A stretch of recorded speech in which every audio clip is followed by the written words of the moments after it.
কসম, যেই উম্মত রাসূলুল্লাহ সাল্লাল্লাহু আলাইহি সাল্লামের সুন্নাতকে অনুসরণ করেছে, দুরূদ শরীফ পড়েছে, নবীজি সাল্লাল্লাহু আলাইহি সাল্লামকে অনুসরণ করেছে, তো তার নাম তো নবী সাল্লাল্লাহু আলাইহি সাল্লামের সামনে বারবার উচ্চারণ হয়েছে।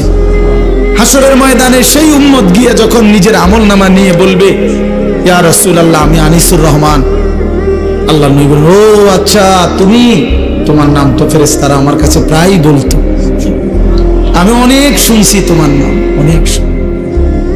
আমি তোমার নাম অনেক শুনছি, আমি তো শুনছি তোমার নাম, তুমি সেই নাম।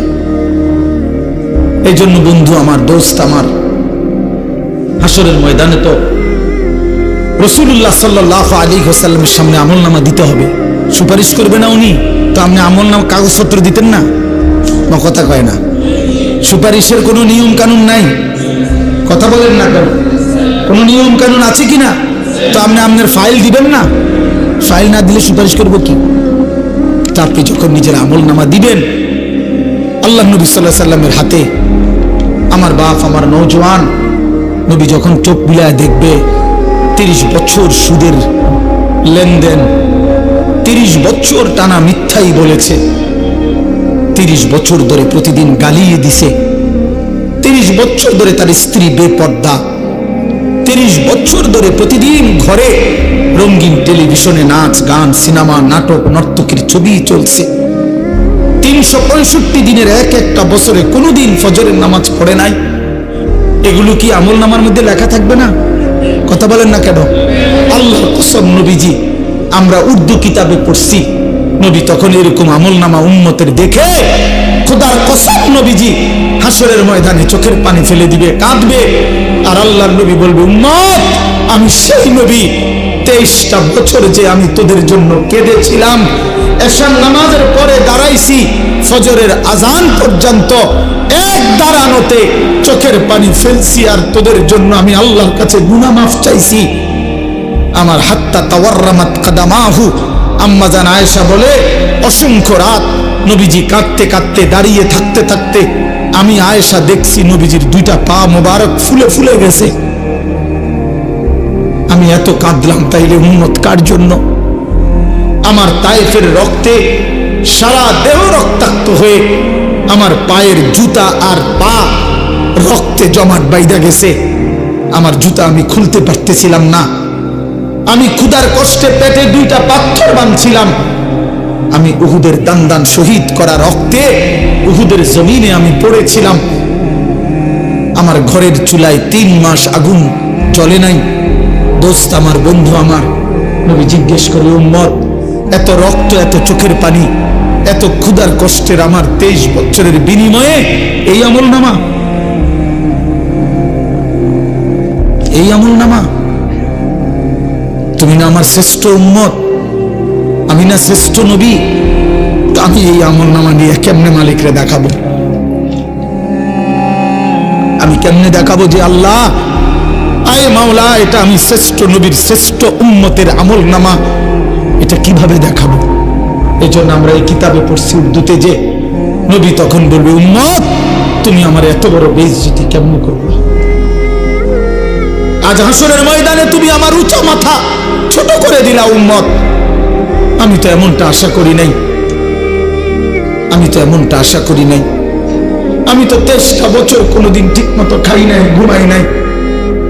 আমি তো 23টা বছর দুয়ারে দুয়ারে ঘুরছি, কবি আরশ পর, কবি ফরশ পর, কবি উনকে দর, কবি দর বদর, গমে আশিকি তেরা শুক্রিয়া, मैं कहां कहां से गुजर गया। কই থেকে কই ছুটছি, কখনো হাটে, কখনো ঘাটে, কখনো মাঠে, কখনো বাজারে, কখনো একজনকে, কখনো 10 জনকে ধাক্কা দিছে, উটের পোষা নারী বুড়ি আমার পিঠে চাপায় দিছে, আবু লাহাব আমারে গামছা দিয়ে ধরে টাইনা কাবা ঘরের সীমানা থেকে টেনে বের করে দিছে, আবু জাহেল আমারে ধাক্কা দিতে দিতে খানায় কাবার সীমানা থেকে বের করে দিছে। আমি এত অপমান সইলাম, এত বেইজ্জতি সইলাম, আমি এত পাথরের আঘাত সইলাম, বিনিময় উম্মত তোদের কাছে আমার এই কলিজা ছেঁড়া রক্ত ভেজা দিন দিয়ে গেলাম, ইসলাম দিয়ে গেলাম, কোরআন দিয়ে গেলাম, সবকিছু এভাবে ছুঁড়ে ফেলে দিছ। আজ 30 বছরে যে নবীর কথা মনে পড়ে নাই, 60 বছর বয়স, এখনো সিগারেট খান মিয়া, কেমনে নবীজির সামনে দাঁড়াইবেন?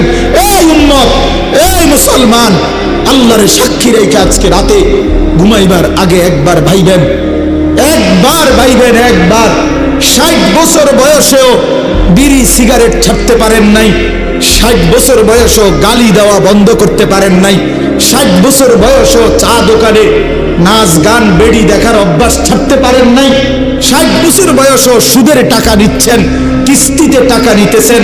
আরে হারামখোর, কেমনে নবীর সামনে দাঁড়াইবা? কেমনে দাঁড়াইবা বাপ? ওই চাচা,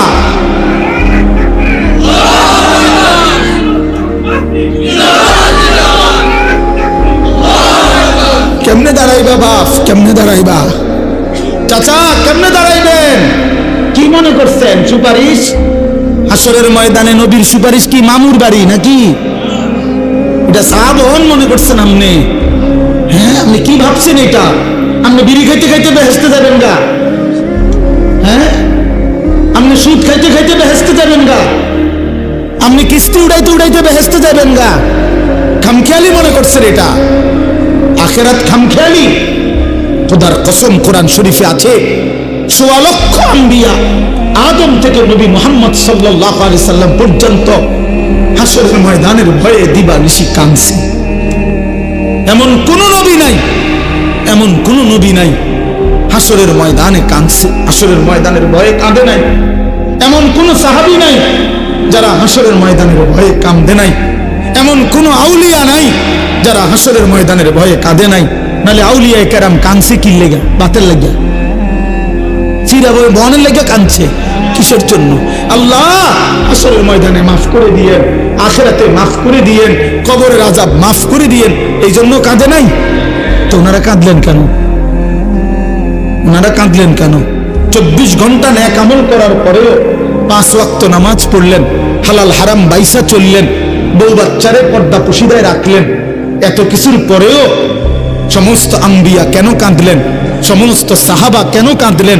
সমস্ত আউলিয়ায়ে বুজুর্গানে দ্বীন কেন কাঁদেন? কেন কাঁদেন আপনি বুঝেন না? হাসরের ময়দান খামখেয়ালি? কথা বলেন না কেন? ওনারা কাঁদে আমল করার পরে, আর এবড়া সাদওয়ানে বইয়া বইয়া গপ মারে, এবড়া লম্বা লম্বা কথা কয় সাদওয়ানে, অমুকের ইমান নাই, তমুকের আকীদা বালা নাই, অমুকের। আরে বাপরে, সাদওয়ানে বইয়া বিড়ি খেতে খেতে কয় ভালো মানুষ তো নাই করতে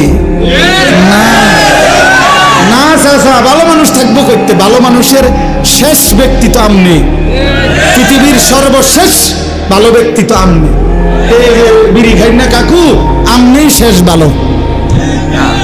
এই আমনে আরি যে বেটার কাছে বিড়ির গন্ধে কাছে যাওয়া যায় না, আপনি পৃথিবীর সর্বশেষ ভালো ব্যক্তি। কোনো কারণে পৃথিবীতে আপনি যদি মরে যান তো কিয়ামত সাথে সাথে ইসরাফিল ফু দিয়ে এলো, কারণ এরপরে আর ভালো মানুষ আইব করতে। এবারেই তো শেষ, এবারেই তো সাদওয়ানে বইয়া সিদ্ধান্ত দিয়ে দিছে ভালো মানুষ তো নাই করতে। টেলিভিশন চায়, টেলিভিশনের দিকে তাকায় তাকাইয়া কয় আস্তাগফিরুল্লাহ আস্তাগফিরুল্লাহ। কি তো কি শুরু হলো দেশটার মধ্যে? আমি বলছি একদিন রে চাচা, আপনি যদি চাইতে আছেন ইডি শুরু হয়েছে। কি শুরু হয়েছে মানে? নাটক শুরু হয়েছে, সিনেমা শুরু হয়েছে, আরে বেডির নাচ শুরু হয়েছে, আর কি তা ওইটা নিয়ে আস্তাগফিরুল্লাহ। টেলিভিশনের দিকে চাইয়া চাইয়া নিয়ে আস্তাগফিরুল্লাহ।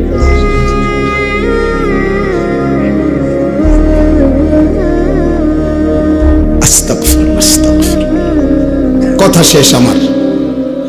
আমার বলার উদ্দেশ্য হলো, আমি আপনাদের কাছে এতটুকুই বুঝাইতে চাইছি। আমার বাপ আপনাদের সামনে আমার মজার মূল বক্তব্য এটাই, ভাবতে শিখেন। কবর ভুলে গেলে হবে না, পাশ কাটলে হবে না। আপনি পাশ কাটতে যাইতে পারতেন না, এনে যাইতে হবে এটার ভিতরে, ঠিক কি না বলেন নাকি? আরে নওজোয়ান বলো না? তাইলে বন্ধু আমার বাপ, তুমি যেমন পড়ালেখা করছো আমিও পড়ালেখা করছি। আমি জেনারেল লাইনেও পূর্ণ পড়ছি, মাদ্রাসার লাইনেও পুরা পড়ালেখা করছি।